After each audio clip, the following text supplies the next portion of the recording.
खर्चा पानी is brought to you by Livogen tonic. थकान और कमजोरी से दे आजादी। क्या हुआ? गाड़ी ज्यादा बड़ी है? गाड़ी?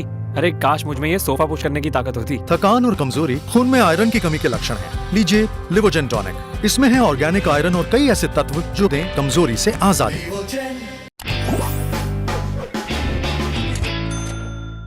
नमस्ते, मेरा नाम है सिद्धांत, साथ में है अंशुमान जी। ये है खर्चा पानी, इस हफ्ते का आखिरी खर्चा पानी। बातचीत, खबरें सब आपके लिए। अंशुमान जी से जानेंगे आज हम लोग किस किस चीजों पर बात करेंगे। अंशुमान जी। सिद्धांत, आपका स्वागत है और खर्चा पानी में सारे दर्शकों का स्वागत है। हमारी चर्चा क्रिप्टो को लेकर जो एक नया तूफान एलन मस्क के बयान से शुरू हुआ और पूरी दुनिया में क्रिप्टो को लेकर जिस तरीके की आशंकाएं और जिस तरीके के सवाल थे, उन्हें एलन मस्क की एक टिप्पणी ने किस तरह से वो आधार दिया और वस्तुतः इसमें हो क्या रहा है इस पूरे क्रिप्टो करेंसी के मार्केट में अलग अलग हम उसे समझने की कोशिश करेंगे। और इसके साथ हम जानने की कोशिश करेंगे कि पेट्रोल डीजल की कीमतों में बढ़ोतरी का दरअसल सबब क्या है और क्या तेल कंपनियों की लागत कितनी बढ़ी है और हमारी जेब में छेद कितना बड़ा हुआ है उसकी तुलना में। इसका भी एक जायजा लेने की कोशिश करेंगे। जरूर। और पहली खबर क्रिप्टो पे। मैं एक पॉलिटिकल बयान देना चाहता हूं कि क्रोनोलॉजी समझिए। इलॉन मस्क आते हैं कुछ महीनों पहले और इलॉन मस्क एक बयान देते हैं और एक मीम का चेहरा, एक मीम के कुत्ते का चेहरा लगा देते हैं, बोलते हैं dogecoin is the future. लोग पागल की तरह डॉज कॉइन पे टूट पड़ते हैं। इलॉन मस्क के मीम के प्यार को सभी जानते हैं, हम लोगों ने एक बार उसका इस चीज का नाम भी लिया है। लोग टूट पड़ते हैं। फिर कुछ महीनों तक, कुछ हफ्तों तक ये सब खिंचता जाता है। फिर इलॉन मस्क की कंपनी टेस्ला मोटर्स की ओर से एक बयान आता है कि कंपनी साहब अब बिटकॉइन भी खरीदेगी। बिटकॉइन खरीदेगी। बिटकॉइन से भी आप खरीद सकते हैं टेस्ला की गाड़ियां, बिटकॉइन एक्सेप्ट करेगी। लोग और ज्यादा खुश हो जाते हैं। इधर ये सब चलता रहता है, डॉज कॉइन का फ्यूचर इलॉन मस्क तरीकों से बताते रहते हैं, टेस्ला की बातें होती रहती हैं। और 13 मई की सुबह जब इंडिया में होती है तो खबर फूटती है कि टेस्ला ने बोल दिया कि साहब बिटकॉइन में हम नहीं डील करेंगे। कारण वो गिनाते हैं कि इससे इसकी जो प्रोसेसिंग है, जो क्रिप्टो करेंसी की प्रोसेसिंग है, उससे पर्यावरण को नुकसान हो रहा है। ये बात लंबे समय से उठती रही है कि क्रिप्टो की डीलिंग्स और क्रिप्टो की माइनिंग में जो एनर्जी कंजम्पशन है उससे पर्यावरण को नुकसान हो रहा है। वो सब चीजों पे बात कर लेंगे हम लोग। अब इलॉन मस्क के बाहर जाने के बाद से लोग इलॉन मस्क को तमाम विशेषणों से विभूषित करने लगे हैं कि साहब वो तो मौका परस्त निकले और ये क्रिमिनल एक्ट कहा जा रहा है सोशल मीडिया पे, क्योंकि आप लोगों ने बहुत सारे लोगों को ड्राइव किया इस ओर और आप खुद ही भाग निकले। और इकोनॉमी की भाषा में तो नहीं, मतलब इसको आप मार्केट की भाषा में समझें तो इसको बबल क्रिएट करके उसमें पिन चुभो देना कहा जाता है। अंशुमान जी, कि आपने बड़ा सा बुलबुला फुलाया, लोगों को देखा सुंदर लगा और जिस समय लोगों को लगा कि यार बबल को हम भी छुएं, उन्होंने उसमें पिन चुभा दिया और बबल फूट गया। यहीं पे अंशुमान जी, मैं आपके जिम्मे बातचीत को सौंपने के पहले एक दो चीजें और। एक न्यूयॉर्क टाइम्स की एक खबर है कि यूएस में क्रिप्टो को लेकर अच्छी खासी बहस हो रही है और जिसके बाद कहा जा रहा है कि इलॉन मस्क ने ये रास्ता अपनाया। इथेरियम, बिटकॉइन गिर गया है, डॉज कॉइन गिर गया है और इथेरियम के बारे में बातचीत हो रही है, साहब बहुत चढ़ा हुआ है।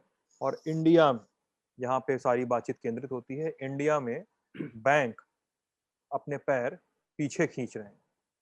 अंशुमान जी।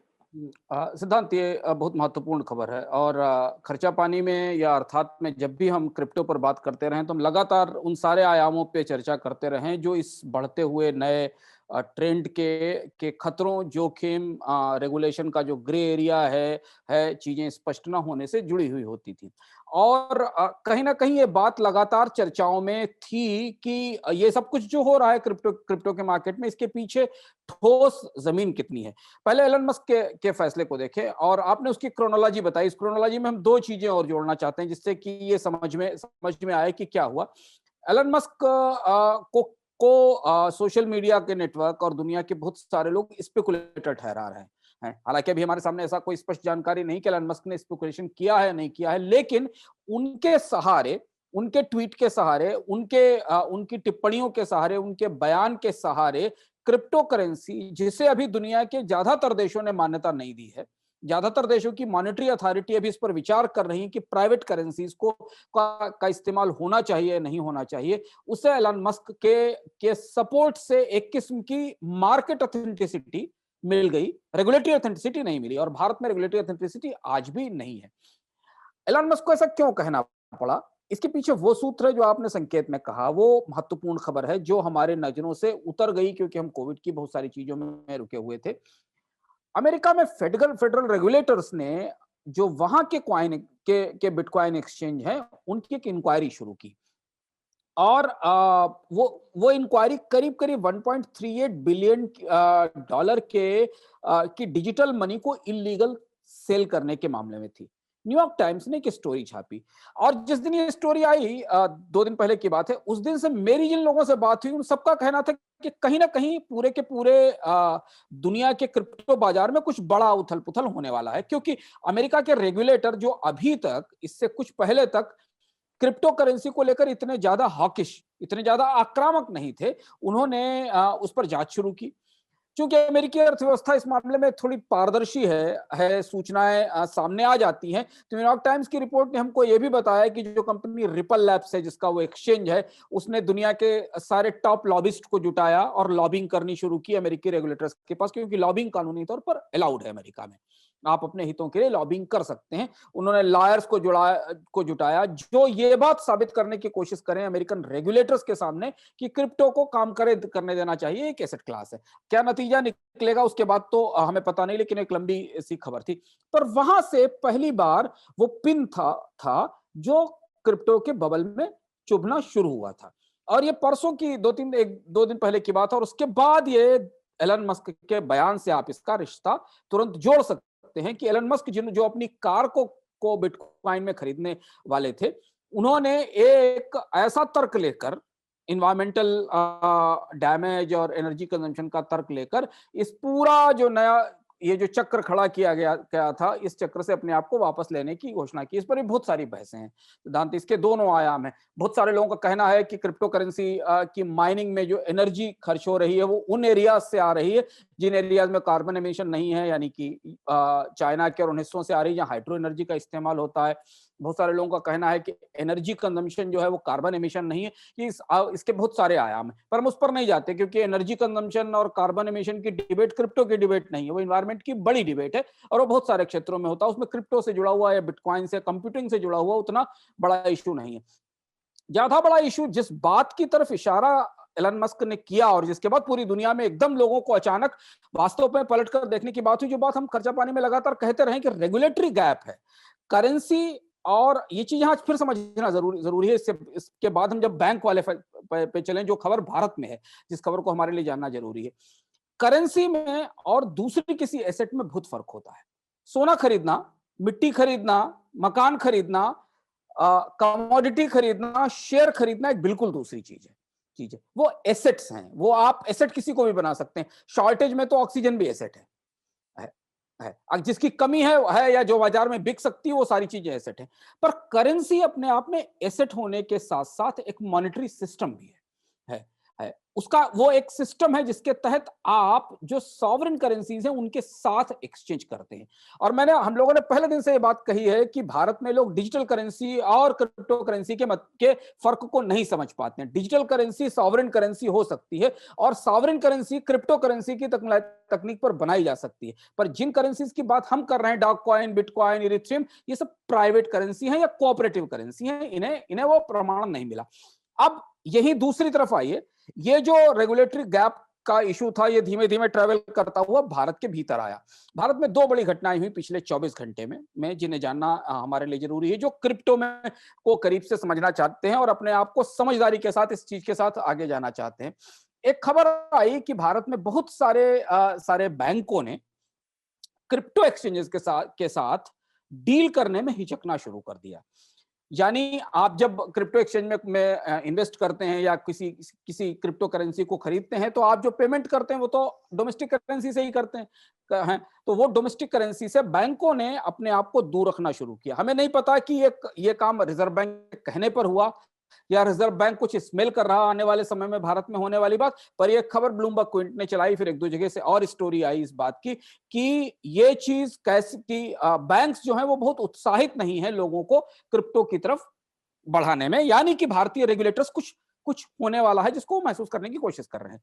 एनपीसीएल जो नेशनल पेमेंट कॉर्पोरेशन लिमिटेड है, जो डिजिटल पेमेंट्स का गेटवे बनाता है, उसने इस मामले से अपने को अलग करके कह दिया कि बैंक और एक्सचेंज के बीच का मामला है, वो तय करें, हमारे पास कोई ऑर्डर नहीं है इसे रोकने का। यानी एक और ग्रे एरिया। पहला ग्रे एरिया ये कि भारत में क्रिप्टो की वैलिडिटी को लेकर दो अलग अलग सवाल हैं। आरबीआई ने बैन लगाया, सुप्रीम कोर्ट ने खोल दिया, सरकार अभी कानून नहीं ला पा रही है, बना नहीं पा रही। दूसरा ग्रे एरिया, बैंक और एक्सचेंजेस के बीच में डील हो या ना हो इस पर सवाल। और तीसरा, एनपीसीएल ने कह दिया कि हमारा काम नहीं है। ये क्रिप्टो की दुनिया की दो बड़ी घटनाएं हैं जिन्होंने अब क्रिप्टो करेंसी से जुड़े लोगों को कई चीजों पर सोचने पर मजबूर कर दिया है। और फिर हम यहाँ पर वो बात कहना चाहेंगे जिससे पहले के संस्करणों में भी जब भी हमने क्रिप्टो के अलग अलग आयामों पर बात की तब हमने कहा है कि जब तक करेंसी को लेकर रेगुलेटरी एनवायरनमेंट क्लियर नहीं हो जाता, स्पष्ट नहीं हो जाता, दुनिया के देश और दुनिया के देशों में भी वहां के फेडरल बैंक्स जो मॉनेटरी सिस्टम के कस्टोडियन है, जो मॉनेटरी सिस्टम के रेगुलेटर है, जब तक वो ये स्पष्ट नहीं करते कि प्राइवेट या कोऑपरेटिव करेंसीज चलेंगी और वो एक्सचेंज होंगी, तब तक ये एसेट क्लास ऐसा ही रहेगा। हाँ, इसमें नुकसान शुरुआती तौर पर एलन मस्क की क्रेडिबिलिटी को और साख को बहुत ज्यादा हुआ है इस घटना के बाद। तो अभी वस्तु स्थिति ये हमारे सामने है जो हमें दिखाई दे रही है।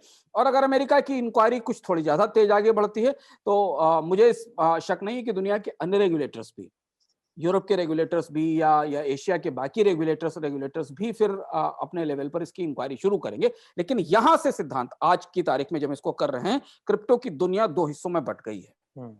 एक दुनिया में खड़े लोग इसे मनी लॉन्ड्रिंग, फेक, पोंजी मानते हैं।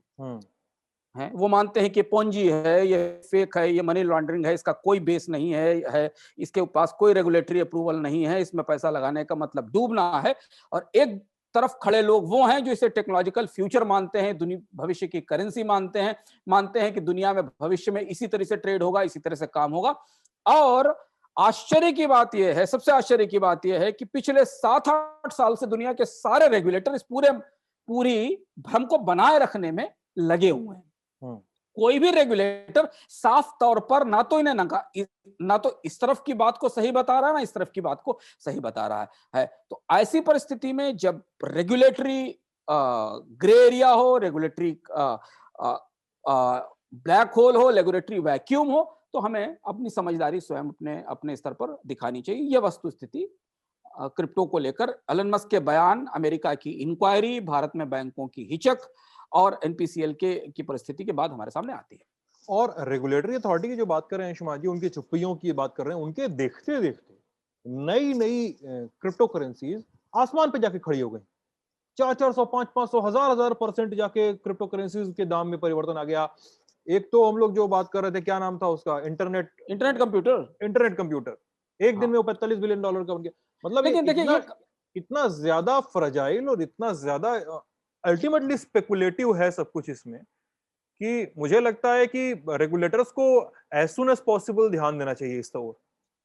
लेकिन ये कहना मुश्किल है कि ये जो वैल्यू कोट हो रही है एक्चुअल वैल्यू है भी कि नहीं है। हाँ, मतलब आपके सामने कोई बहुत सारी नोशनल वैल्यू है, बहुत सारी स्पेकुलेटिव वैल्यू है जो क्रिएट हो रही क्योंकि एसेट की ट्रेडिंग तो एक ट्रांसपेरेंट एनवायरनमेंट के तहत होती है। तो अभी हमारे सामने ये स्पष्ट नहीं कि नहीं, और इसलिए मैं कह रहा हूं कि सिर्फ भारत की बात नहीं है, भारत के रेगुलेटर्स तो तय नहीं कर पाए, 3 साल हो गया कि उनको क्या करना है, पर दुनिया भर के रेगुलेटर्स, देखिए अमेरिका में 4 साल 5 साल से के बाद पहली बार, न्यूयॉर्क टाइम्स की खबर अगर हम जो सही खबर है, पहली बार फेडरल रेगुलेटर्स ने सोचना शुरू किया कि सब हो क्या रहा है। तो दुनिया के बहुत सारे रेगुलेटर्स इस उलझन में रहे, और शायद उसकी वजह ये थी कि पहले बैंकिंग क्राइसिस चलती रही, बैंकिंग क्राइसिस के बाद मंदी आई, मंदी के बाद कोविड आ गया, और इस बीच में ये एक ऐसा मार्केट शुरू हो गया, अनरेगुलेटेड मार्केट शुरू हो गया, जिसको दुनिया के सिक्के सिस्टम्स ने रिकॉग्नाइज या वो नहीं किया।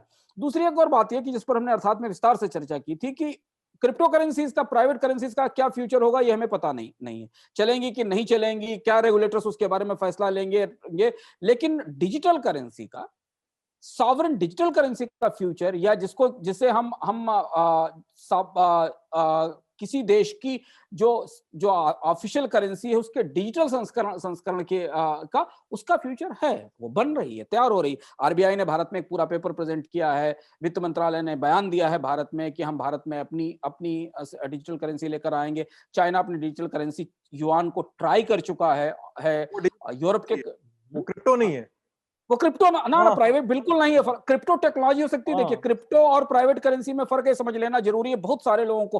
क्रिप्टो एक टेक्नोलॉजी हो सकती है, क्रिप्टो टेक्नोलॉजी के ऊपर आप करेंसी नहीं, दुनिया की बहुत सारी चीजें ब्लॉकचेन में बना सकते हैं। भारत में तो ये भी कहा गया था कि वैक्सीन के डिस्ट्रीब्यूशन का पूरा नेटवर्क भी ब्लॉकचेन पे बनाया जाना चाहिए था, क्योंकि वो हाई स्पीड डेटा सिस्टम पर काम करता है। तो वो एक अलग प्रोसेस है, जो प्रोसेस चल रहा है, और उसकी वजह ये है, उसकी वजह पर भी हम चर्चा कर चुके हैं कि हम रिमाइंड कराना चाहते हैं। उसकी वजह ये कि दुनिया के बैंकर्स को लगा कि अगर आप फिजिकल करेंसी के साथ डिजिटल करेंसी को जोड़ दें तो आप मॉनेटरी सिस्टम का मैनेजमेंट ज्यादा एफिशिएंटली कर सकते हैं, आप पैसा वहां पहुंचा सकते हैं लोगों के पास जिन्हें उसकी जरूरत है, और इन्फ्लेशन का मैनेजमेंट और प्रभावी ढंग से हो सकता है, क्योंकि आपको पता है कि कितने लोग करेंसी का कैसे इस्तेमाल कर रहे हैं। ये चीज समझना जरूरी। तो ये वस्तुस्थिति अभी हमारे सामने है। ओके, और चलते हैं शुमान जी अगली खबर की तरफ। हम लोग पेट्रोल और डीजल के दामों से जुड़ी हुई खबर है, और बजट 2021 में ₹2.5 का टैक्स लगाया गया था पेट्रोल पे, ₹4 का टैक्स लगाया गया था डीजल पे। कृषि और बहाना था इस टैक्स को लगाने का, लेकिन सेंट्रल जो टैक्स थे वो अनचेंज थे। इस सारे टैक्स के बाद भी अभी तक अनचेंज है। लेकिन एक साल में, मई 2020 से लेकर अब तक में, जो बेस प्राइस है इनके पेट्रोल और डीजल का, वो ₹4 पर लीटर बढ़ा है, लेकिन रिटेल प्राइस जो है, जो इस पे हम खरीदते हैं, वो ₹20 पर लीटर तक चेंज हो चुका है। शुमान जी, ये आंकड़े जो हमारे सामने क्या है, इतना कठिन है सब कुछ? हाँ, एक कठिन तो नहीं है ये, मतलब सिद्धांत कठिन बना के रखा गया है, लोग तो उसको महसूस कर ही रहे हैं। पेट्रोलियम रिसर्च सेल का जो डेटा सरकार जारी करती है, सरकार का ही डेटा है, उस हिसाब से अगर आप क्रूड ऑयल की प्राइस देखें तो भारत में क्रूड ऑयल की प्राइस पिछले एक साल में, मतलब मई 20 से अभी तक $31 से $66 पर बैरल के आसपास है। क्रूड की प्राइस हुई है, पेट्रोल डीजल की नहीं हुई, इसको कंफ्यूज मत करिएगा। क्रूड में से पेट्रोल डीजल के साथ और 50 चीजें निकलती हैं, और वो सारी पेट्रोलियम कंपनी के प्रॉफिट में शामिल होती हैं। उससे नेफ्था, उससे एटीएफ, उसमें दर्जनों तरीके के केमिकल, उसमें विटामिन, बहुत सारी चीजें निकलती हैं। पेट्रोल और डीजल उसका एक हिस्सा है। तो जब क्रूड से बेंचमार्क किया जाता है तो एक कॉम्प्लेक्स फार्मूला है, जिस फार्मूले के तहत उसको बेंचमार्क किया जाता है। तो अगर आप क्रूड की कीमत में बढ़ोतरी के आधार पर पेट्रोल डीजल की कीमत में बढ़ोतरी देखें, तो जो टैक्स से पहले का प्राइस है, जिसको हम बेस प्राइस कहते हैं, टैक्स लगाए जाने के बाद, दोहरा टैक्स जो लगता है, बल्कि आप 13 टैक्स कह लें कुछ हद तक। इंपोर्ट ड्यूटी लगती है, फिर उसके बाद उस पर एक्साइज ड्यूटी लगती है, फिर राज्यों के वैट लगते हैं, और फिर अब तो सेस भी आ गया है। तो कई स्तर का जो टैक्स लगता है, उससे पहले तक केवल ₹4 कीमत बढ़ी थी। यहाँ तो एक महीने में ₹2.5 ₹3 कीमत बढ़ रही है, और इसलिए आप केवल इसी आप मई के महीने में सिद्धांत देख लीजिए, 7 बार कीमत बढ़ चुकी है। पेट्रोल डीजल की 7 बार कीमत बढ़ चुकी है। ₹20 महंगा होना, पेट्रोल का डीजल का एक साल में औसतन ₹20 महंगा होना, यह हमें बताता है कि पेट्रोलियम डीजल का पूरा प्राइस मैकेनिज्म ना केवल फॉल्टी है, ना केवल गलत है, बल्कि ये लोगों की मुसीबतों के प्रति, महंगाई के प्रति संवेदनशील नहीं है। सरकारें बिल्कुल मनमाने ढंग से, बगैर किसी ट्रांसपेरेंसी के, बगैर किसी पारदर्शिता के, जब चाहती हैं तो पेट्रोल डीजल की कीमत बढ़ाती हैं, और जब चाहती हैं तो उसे रोक लेती है चुनाव के समय। और कहने को हमारे यहाँ पेट्रोल डीजल का मैकेनिज्म मार्केट रेगुलेटेड है, फ्री मार्केट रेगुलेटेड है, बाजार के हिसाब से ऊपर नीचे जाता है।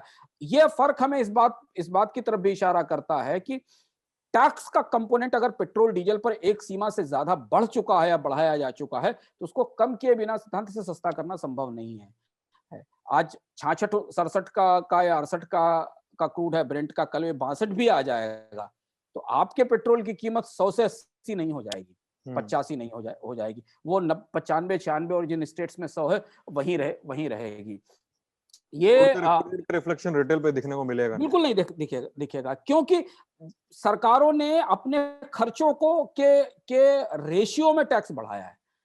एक सरकार सोचती है कि अगले साल मुझे इतना ज्यादा खर्च करना है, तो सोर्स क्या है? सोर्स एक था पेट्रोल डीजल के ऊपर थोड़ा टैक्स और बढ़ा दीजिए, सरकारों के खर्च तो वापस नहीं आने हैं। तो जब भी क्रूड की कीमत कम होगी तो केवल सरकारों के टैक्स कलेक्शन बढ़ेंगे, ऑयल कंपनियों के रिजर्व्स में बढ़ोतरी होगी, और जब क्रूड की कीमत बढ़ेगी तो गिनती वहां से शुरू होगी जहां आप खड़े हुए थे। अगर आप 95 रुपए पर लीटर पर या 100 रुपए पर लीटर पर खड़े थे, तो उसके बाद अगर $1 भी क्रूड महंगा हुआ तो उस हिसाब से आपसे कीमतों में बढ़ोतरी होगी। तो जो कटौती की प्रक्रिया है और जो बढ़ोतरी की प्रक्रिया है, उसके बीच में बहुत बड़ा लंबा फर्क है। और ये अपारदर्शिता, ये भ्रम खत्म होना चाहिए क्योंकि, और इसका असर हम देख रहे हैं कई तरह से। देखिए, कल हमने चर्चा की थी इस बात के ऊपर कि पेट्रोल डीजल की कीमतें बढ़ने के कारण मंदी के बीच तेल कंपनियों को न केवल अपनी कैपेसिटी रिड्यूस करनी पड़ी है, 85% कैपेसिटी, इंपोर्ट भी कम करना पड़ा है, और ऑटोमोबाइल की सेल पर भी इससे असर पड़ा है। ऐसी परिस्थिति में 100 रुपए की लीटर के साथ की कॉस्ट के साथ, पेट्रोल डीजल की कॉस्ट के साथ ऑटोमोबाइल का कि अपनी कार को मेंटेन करना कितना महंगा होने वाला है, जबकि बाकी और सारी कॉस्ट है, टोल भी बढ़ा हुआ है और बाकी कॉस्ट है। तो इसलिए अगर हम हाई कॉस्ट इकोनॉमी बनाना ही चाहते हैं पॉलिसी के तौर पर, एक आखिरी बात जो कहना चाहता हूं, दुनिया के जितने समझदार देश हैं और उनकी समझदार देशों की अर्थव्यवस्थाएं दो चीजों को हमेशा सस्ता रखती हैं अपनी इकोनॉमी में। पहली चीज होती है फ्यूल और पावर, यानी ईंधन और बिजली की लागत, और दूसरी ब्याज दरें, कैपिटल की कॉस्ट और एनर्जी की कॉस्ट। क्योंकि ये दो कॉस्ट अगर कम होती हैं तभी आपकी इकोनॉमी में मार्जिन्स बेटर होते हैं। मैंने दोनों की लागत आप सामने देख लीजिए, हमारे बिजली की लागत देख लीजिए इंडस्ट्री के लिए और डोमेस्टिक कंजम्पशन के लिए, और फ्यूल की लागत देख लीजिए। तो ये वो बुनियादी पॉलिसी पर फ्लॉ है, वो बुनियादी पॉलिसी में जो बुनियादी नीतिगत समस्या है, जिसका समाधान सरकारें बदलने के साथ तो नहीं होता। और ये था हमारा आज का खर्चा पानी। आपको कैसा लगा हमें जरूर बताइएगा वीडियो के कमेंट सेक्शन में। कोई भी सवाल हो इस एपिसोड से जुड़ा हुआ, किसी भी टॉपिक को लेके हमें लिखिएगा, हम जवाब देंगे, डिस्कशन करेंगे उन सवालों पर। अपना ख्याल रखिएगा और ललन टॉप देखते रहिएगा। शुक्रिया, धन्यवाद।